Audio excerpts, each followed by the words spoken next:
예, 이제부터는 좀 외교안보 소식을 하나하나씩 짚어보도록 하겠습니다. 통일부가 지난해 중단을 했던 판문점 견학을 다음 달 4일부터 1년 만에 재개하기로 했습니다. 한쪽에서는 우리 공무원 피살 사건의 파문이 채 가시지도 않은 상황에서 섣부르다는 지적도 나오고 있는데요. 우리 정부의 목소리 들어보겠습니다.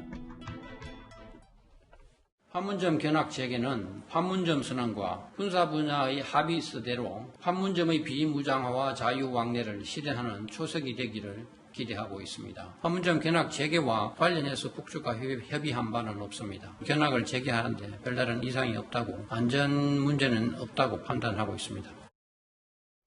신범철 박사님, 이 얘기를 좀 하고 싶은데, 물론 우리는 계속해서 메시지를 보내는 것도 중요하지만 북측과 협의도 안 돼 있고 지금 아직 그 피살 사건의 여운이 채 가시지 않은 상황에서 맞는 조치냐라는 얘기가 많이 나오더라고요. 지난번에 북측이 우리 민간인 사살 행위를 했을 때 명분이 코로나 방역 아니었습니까? 그렇다면 지금 북한은 상당히 코로나에 여전히 민감한 상황이고 최근 열병식에서도 김정은이 코로나 문제를 심각하게 다뤘고 남북관계 재개 시점도 방역 문제, 결국 코로나 문제가 해결된 다음에 하겠다 그런 입장을 보이는데 최소한 적어도 공동경비구역에 우리 국민을 들일 때는 북측과 협의를 한 다음에 안전이 확보된 다음에 조치를 취해야지 정부가 합당한 조치를 취했다고 볼 수 있는데 지금 저 말은 상당히 무책임한 거예요. 북한과 협의는 안 했다. 하지만 안전하다. 누가 안전을 담보합니까? 아니잖아요. 그렇기 때문에 약간 너무 서두르는 느낌이 든다. 그것을 지울 수가 없습니다. 좀 급하다라는 인상을 받았다면, 근데 통일부, 우리 정부가 한다면 또 이거 바로 할 수 있는 건 아닌가요, 그래도? 결국엔 할 수는 있겠죠. 우리 측 지역에서. 그렇지만 안전 문제는 그쪽에 비무장이라고 하지만 북한군도 오는 것이고 그렇기 때문에 사전 협조는 필요하다고 보고 또 다른 각도에서 보면 사실 우리 국내적으로도 코로나 문제가 가라앉은 건 아니잖아요. 저걸 보면 40명씩 하루에 2번 한다고 하는데 그렇게 단체 관광을 했을 때 그것이 과연 코로나 방역에 바람직한 부분인가 하는 것도 우리가 돌아봐야 된다고 생각합니다. 신 박사님, 그럼 화면이 좀 바뀌었는데 이 부분은 어떻습니까? 이 여당이 북한 주민 단순 만남 신고 없이도 된다 법안을 발의했는데 현실성은 있는 건지 시점은 적절한지 이것도 좀 궁금하거든요. 저것 역시 서두르는 감이 있다. 왜냐하면요 통일부에서 금년 5월에 한번 추진을 했었던 이슈거든요. 그 당시에도 여러 가지 제안은 있었지만 지금 저 핵심 내용은 저기 화면에서도 나오는 것처럼 단순 연락이나 학술 연구를 위한 그 사전 신고는 안 해도 된다 이렇게 됐는데 그게 단순 연락인지 학술 목적인지 확인이 잘 안 되잖아요. 더군다나 통일부 장관의 그 신고 거부권을 갖다가 또 없애는 내용까지도 포함됐기 때문에 그러면은 우리의 보안이 그대로 유출될 수 있다. 그런 문제 제기가 공청회 등을 통해서 제기가 되었고 그래서 정부가 추진하다 중단한 건데 사실 상황은 바뀐 게 하나도 없는데 오히려 상황은 북한의 남북공동연락사무소 폭파라든가 또는 최근에 민간인 피살 사건으로 인해서 더 안 좋은 상황인데 그럼에도 불구하고 변화 없이 저것을 그대로 추진한다는 것은요 너무 정부가 이 임기 내라는 그 시간표에 쫓기는 것이 아닌지 다시 한번 되돌아봐야 된다고 생각합니다. 신 박사님, 제가 짧게 하나 반대 입장에서 한번 질문을 들어볼게요. 근데 통일부 그럼 가만히 있을 수는 없는 거 아닙니까? 뭔가 북한과의 돌파구를 찾고 본물이라도 트여서 남북관계 개선에 좀 힘써야 되는 거 아니야? 근데 이걸 다 비판만 하냐? 이런 지적도 있던데요. 결국엔 손뼉은 마주쳐야 한다는 거잖아요. 지금 북한이 원하는 손뼉은 단순히 저렇게 연락이라든가 판문점 견학이 아니라는 거죠. 어떻게 보면은 북미 대화의 재개를 위해서 한국 정부가 역할을 하라든가 또는 코로나 방역 이후에 어떠한 접촉을 할 것인가 그러한 전략적인 문제를 우리가 고민을 하고 정말로 북한이 들어도 한국 정부와 이런 부분은 협력을 하는 것이 좋겠다 하는 생각이 들도록 해야 되는데 너무 단편적인 이슈를 주변 여건 고려하지 않고 추진함으로 인해서 저것은 북한도 호응해 올 가능성은 높지 않다고 봅니다. 북한이 정말 원하는 걸 해줘야 되는데 단편적이고 일방적인 걸 하는 거는 그리 큰 의미가 없다. 이렇게 말씀하시는군요. 알겠습니다. 그리고 또 하나 이 얘기도 해봐야 됩니다. 여당의 반대로 국정감사 정인과 참고인 채택이 불발된 이 피살 공문의 유족 측이 국가 명식의 간담회를 어제 열었는데요. 유족 측의 목소리 듣고 오겠습니다. 북한의 만행보다 대한민국 내에서 일어나는 만행이 더 끔찍합니다. 동생의 희생을 명예살인하지 말아주십시오. 동생은 현재 엄연히 실조 사고의 신분이며 고등학교 2학년 조카의 절절한 의침이 부끄럽지도 않으신지.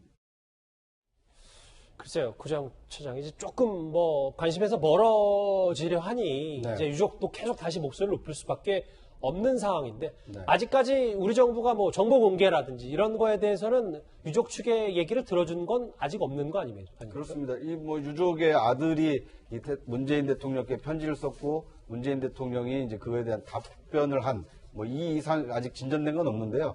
지금 저 그 피살 공무원의 형의 주장은 뭐냐면 지금 우리 정부가 이 피살된 공무원이 월북을 하려다가 피살됐다라고 이 단정 짓지 말아달라. 만약에 의도를 가지고 월북을 했다라고 하면 대한민국 공무원으로서의 어떤 이 그 직무를 벗어나서 어떤 뭐 그 이적 행위를 한 꼴이 되지 않습니까?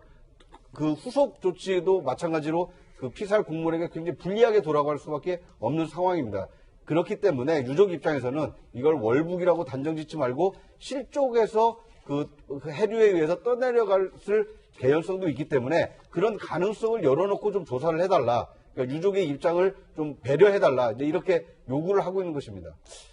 근데 이제 관련해서 이 미국인 있잖아요. 북한에 이제 잔혹하게 살해된 원비어 부모 편지 가운데는 문 대통령은 유가족에 대한 지지 표지와 사퇴법을 위해서 북한의 거짓말에 맞서 싸워야 된다.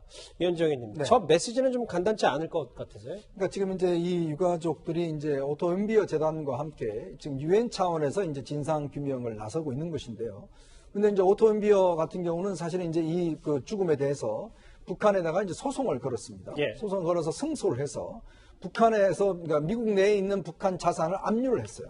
이제 그 더군다나 이런 압류한 데는 이 이제 오토 엠비어 가족들이 유대인들입니다. 유대인 네트워크를 통해서 이런 조치를 취했거든요. 그러면서 지금 재단을 만들었습니다.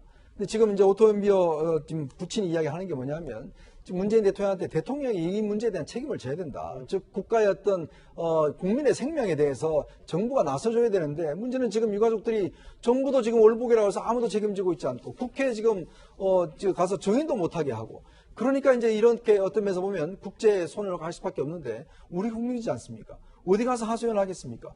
어떤 면에서 뭐 월북자라고 해서 지금 뭐 단정 짓고 아예 뭐 이야기도 못하게 해버리니 예. 이 어떤 그 유가족들의 답답함은 과연 풀 길이 없는 것 같습니다. 통일부의 움직임과 원비어 부모의 목소리 하나하나씩 짚어봤습니다.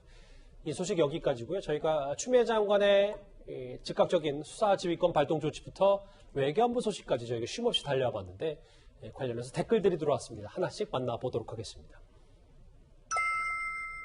공무원 피살 사건 한 달도 채 안 됐는데 판문점 견학 재개하는 통일부는 뭐냐? 예. 서울시장 하는 사람은 따로 있나요? 정은경 청장 출마하면 한 표 찍을게요. 아, 서울시민이신가 봅니다. 그렇군요. 예. 예. 나한테 불리하면 사기꾼이고 나한테 유리하면 의인이 된다. 예. 누굴 가리키는지는 좀 짐작이 하실 것 같은데, 예. 법무부가 가장 힘들고 까다로운 조직인데 누가 해도 추미애 장관에 반도 못한다. 라는 의견도 있으시고요. 마지막 볼까요?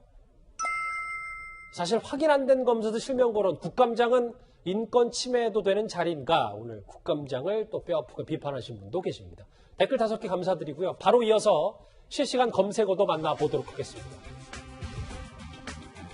오늘 뭐 스포츠 관련 미국의 메이저리그와 손흥민 선수 소식도 들어와 있는데 오늘 실시간 검색어 가장 뜨거웠던 얘기는 이겁니다. 인천에서 17살 남자가 독감 백신을 맞은 뒤에 숨졌는데요. 지금 방역당국은 정말 독감 주사 때문인지 그래서 사망을 한 건지를 두고 조사 중입니다. 이 관련 얘기 좀 이슈가 커질 것 같은데요. 저희도 한번 내일 짚어보도록 하겠습니다.